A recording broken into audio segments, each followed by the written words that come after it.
दोस्तों आज हमारा मौजूद है व्हाट इज़ इंडस्ट्रियल मैनेजमेंट।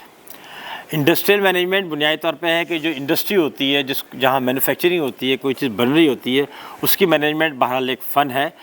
उससे पहले ये बता दूँ कि सब्जेक्ट आया कहाँ से। कभी देखें आपने जब मोटरवे पे सफ़र करते हैं ना, तो आप देखते हैं कि मोटरवे को कोई इंटरसेप्ट नहीं करता, कोई काटता नहीं है।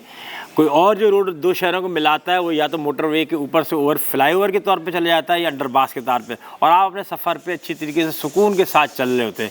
अच्छी इंडस्ट्री, अच्छा इदारा, बल्कि अच्छी कौमें, अच्छे मुल्क भी वही हैं जहाँ पे कोई आपको इंटरप्ट ना करे, सब लोग अपने अपने डोमेन में काम करते रहें। तो इसकी डेफिनेशन तो ये है, क्या है बुनियादी तौर पे कि इंडस्ट्रियल मैनेजमेंट क्या होती है, ठीक है ना।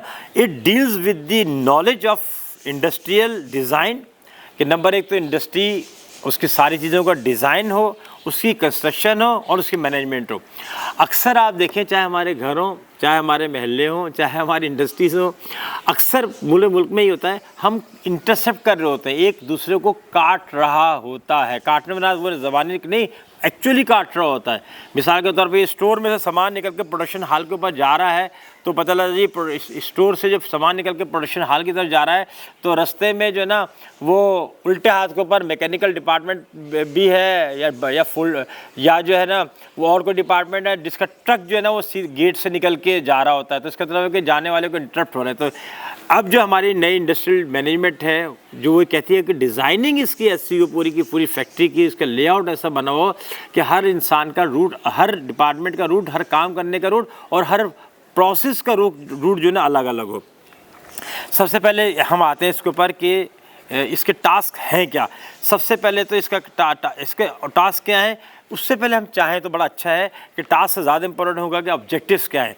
नंबर एक है अचीविंग ऑर्गेनाइजेशन गोल्स। ये हमारी मदद करती है कि ऑर्गेनाइजेशन गोल्स, प्रोडक्शन कितनी होनी है, सेल्स कितनी होनी है, मार्केटिंग कितनी होनी है, आफ्टर सेल कितनी है, रेवेन्यू कितना कमाना है, ये सारे इसके ऊपर आ सकते हैं।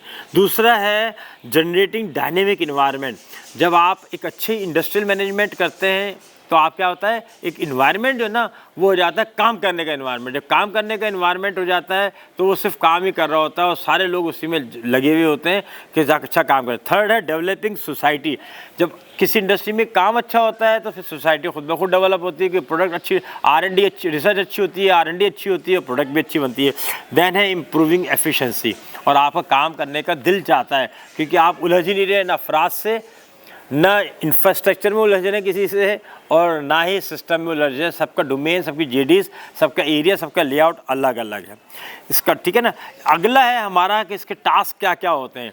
तो टास्क में नंबर एक तो है रिसर्च।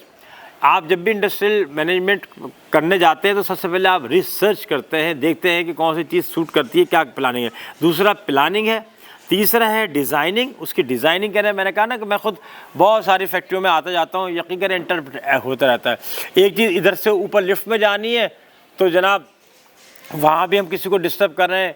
कोई चीज़ कोई कैबिनेट जो है ना वो फास्ट फिटिंग में जाके कलर होना है तो बीच में से किसी और की लाइन भी गुजर रही होती है। तो ये सारे के सारे मसले चल रहे होते हैं और हम एक सब अंधे चौक की शक्ल इख्तियार कर जाते हैं। चौथा है डिज़ाइनिंग के बाद प्रोडक्शन, कि फिर आपकी प्रोडक्शन होती है। कोर कॉन्सेप्ट्स क्या हैं इंडस्ट्रियल मैनेजमेंट के। Number one is strategic planning. Strategic planning करें, ऐसी प्लानिंग जो स्ट्रेटेजिक हो, जिसके अच्छे और बुरे के असरात पूरे इदारे के ऊपर पड़ रहे हों।